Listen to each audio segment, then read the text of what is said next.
నమస్కారం అందరికీ. ప్రపంచం నలుమూలల నుంచి వస్తున్న ఆసక్తికరమైన వార్తలు, శాస్త్ర విజ్ఞానం నుంచి రాజకీయాల వరకు, అలాగే దేశం మరియు రాష్ట్రానికి సంబంధించిన ముఖ్య పరిణామాలను ఇప్పుడు తెలుసుకుందాం. ముందుగా అంతర్జాతీయ వార్తలతో ప్రారంభిద్దాం. ప్రపంచ శాస్త్రవేత్తలు ఒక అద్భుతమైన పరిశోధన చేశారు. ప్రముఖ శాస్త్రవేత్త చార్లెస్ డార్విన్ కాలం నాటి దాదాపు 200 సంవత్సరాల పురాతన నమూనాలను జార్లను తెరవకుండానే లేజర్ టెక్నాలజీ సహాయంతో విజయవంతంగా విశ్లేషించారు. ఇది శాస్త్ర పరిశోధనల్లో ఒక కొత్త ముందడుగు అని భావిస్తున్నారు. ఇక పర్యావరణానికి సంబంధించిన ఒక ఆందోళనకరమైన అధ్యయనం వెలుగులోకి వచ్చింది.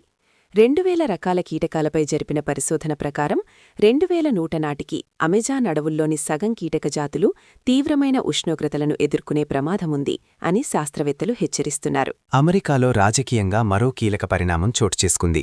మాజీ అధ్యక్షుడు డొనాల్డ్ ట్రంప్ విధించిన 10% గ్లోబల్ టారిఫ్లను నిలిపివేయాలని కోరుతూ అమెరికాలోని 24 రాష్ట్రాలు కలిసి కోర్టులో ఉమ్మడి దావా దాఖలు చేశాయి. ఇదిలా ఉంటే గల్ఫ్ దేశాల్లో చదువుతున్న విద్యార్థులకు ఒక ముఖ్య సమాచారం. సిబిఎస్ఈ బోర్డు అక్కడ నిర్వహించాల్సిన 10వ తరగతి పరీక్షలను రద్దు చేసినట్లు ప్రకటించింది. రక్షణ రంగంలో కూడా కీలక పరిణామం జరిగింది. అమెరికా వాండెన్బర్గ్ స్పేస్ ఫోర్స్ నుంచి మినిట్మ్యాన్ 3 అనే డూమ్స్డే బాలిస్టిక్ క్షిపణిని పరీక్షాత్మకంగా ప్రయోగించింది. ఇక దక్షిణాసియాలో రాజకీయ పరిణామాలు కూడా వేగంగా జరుగుతున్నాయి. నేపాల్ 2026 సాధారణ ఎన్నికల పోలింగ్ పూర్తయింది. ప్రాథమిక సమాచారం ప్రకారం దాదాపు 60% ఓటింగ్ నమోదైంది. అమెరికాలో ఆయుధ నిల్వలు తగ్గుతున్న నేపథ్యంలో రక్షణ ఉత్పత్తిని పెంచేందుకు వైట్ హౌస్లో రక్షణ రంగాధికారులతో సమావేశం నిర్వహించాలనే ఆలోచనలో ట్రంప్ యంత్రాంగముందని సమాచారం. ఇక మరోవైపు ఉత్తర కొరియా మరోసారి ప్రపంచాన్ని ఆందోళనకు గురిచేసింది.